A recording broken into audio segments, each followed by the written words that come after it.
I know these are a couple of names from your insider piece. Kareem Hunt, Ronnie Harrison, Jadeveon Clowney, Greedy Williams all won't be back.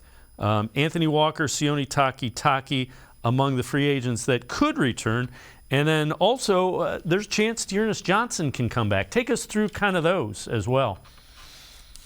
Yeah, I mean, I think we've known for quite some time that, Jadeveon, we all saw what happened with him last year, that ship had pretty much sailed. Greedy Williams, you could see the writing on the wall there. Ronnie Harrison is just someone that I just don't see him coming back either. They've kind of moved on at the safety position. So, those guys are going to be gone. Kareem Hunt, too. Although, again, never say never. Any one of these guys could, I suppose, come back at a bargain basement price. We must always qualify that. But they will try to re-sign some of their injured linebackers in terms of Sione Taki, in terms of Anthony Walker Jr. And then Dearness Johnson, I think, is an interesting one because he only got 4 carries last year for 17 yards. And it just really seemed like, it was going to be time to, move on. Maybe he would go somewhere and try to find a place where he could get some touches of the football. And it might still happen, but I think that they will make a serious attempt to bring him back, especially with Kareem gone. He's someone that, can fill in there. That he can go out and get 100 yards for you if you need it in the event that Nick gets injured. So look for them to at least try. The other thing, another topic from one of your Mary Kay insiders, Ethan Pocic looks like he's going to test the free agent market. Take us through the Browns' thinking of that. And Pocic probably, a lot of teams need centers. He's probably going to get a nice payday. He played well when given the opportunity here.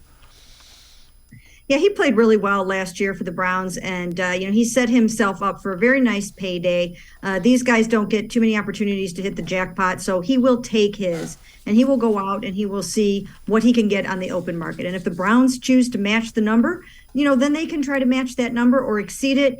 But he needs to go out and set his market price and see what he's worth, and then they can decide at that point what they want to do. Unfortunately for them, there's not a center franchise number that they could have relied upon. It's all offensive linemen lumped together, and that number was over $18 million. That wasn't going to happen. So, I see in some places that his market value is over $7 million a year. I actually don't think that would be bad at all. But, he might stand to get more than that. So, so we'll have to see what he ends up with.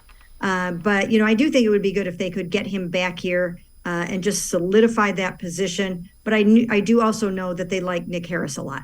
Yeah, Nick Harris, remember, was a guy that was ready to be the starting center until he got hurt first play of the preseason a season ago. So a young guy who, when given the opportunity, has played pretty well for the Browns.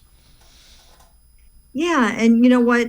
If nothing works out with Ethan Pocic, they'll have to have a backup plan to Nick.